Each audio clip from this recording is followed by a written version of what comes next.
Living with borderline personality disorder on a daily basis is like living with leeches stuck to your heart and brain.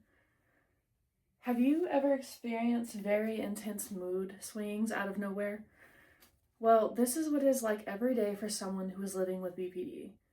I was diagnosed with BPD in 2023 after extensive testing and observation by a licensed professional.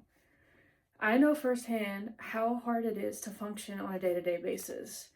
Today, I will provide an overview of BPD by discussing the symptoms, causes, and current treatments for the mental disorder.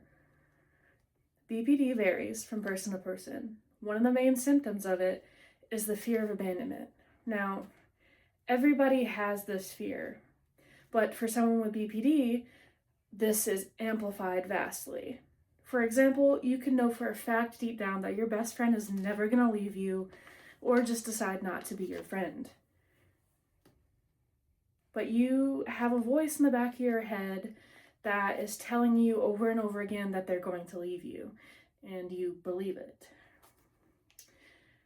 This is nonstop, which leads me to my next point. Emotional impermanence is another prominent symptom of BPD.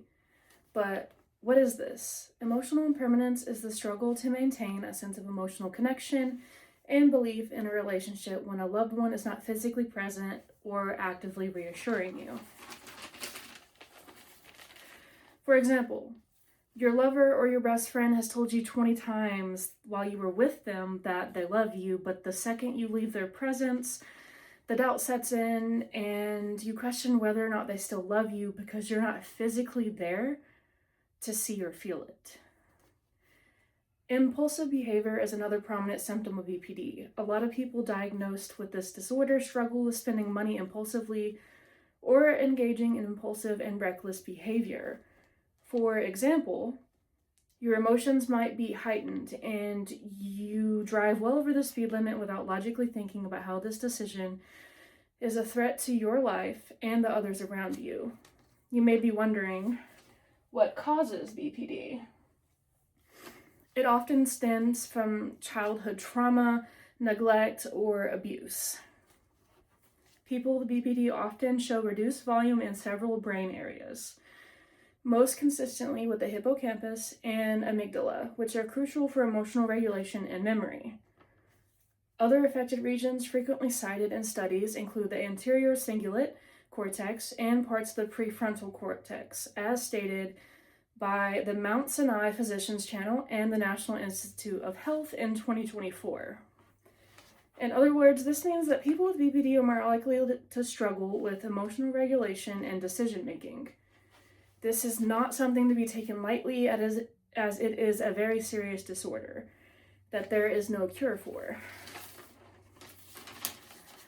A lot of people like to say that people with BPD are overdramatic or just want attention, but this is the last thing that people with this disorder are doing or wanting. They just want to be understood and worked with. And as I stated before, there is no cure for BPD, but there are symptoms to help manage the disorder and possibly go into remission, although the chances are not promising of remission. There are several treatments to help manage BPD. Dialectical behavior therapy can teach someone with the disorder new skills to help manage their emotions and behaviors and improve relationships in their life. According to the Mayo Clinic staff in 2024, this would be ideal for the symptoms dealing with emotional impermanence. Cognitive behavioral therapy is another treatment that has shown to help. CBT is a structured, goal-oriented type of therapy.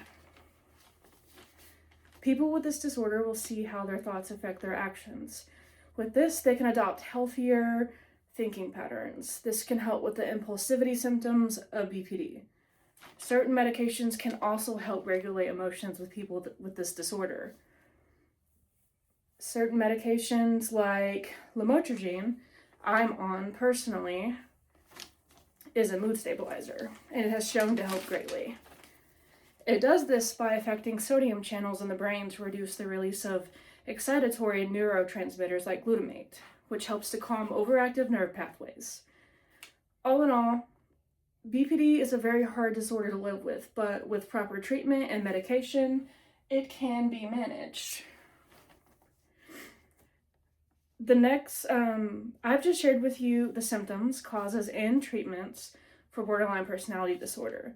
The next time you meet someone with BPD, maybe you will think differently and more empathetically towards them. Or if you too have BPD, hopefully this helped you understand a bit more about the disorder you have, or gave you a peace of mind knowing that someone else understands what you are going through and how you feel.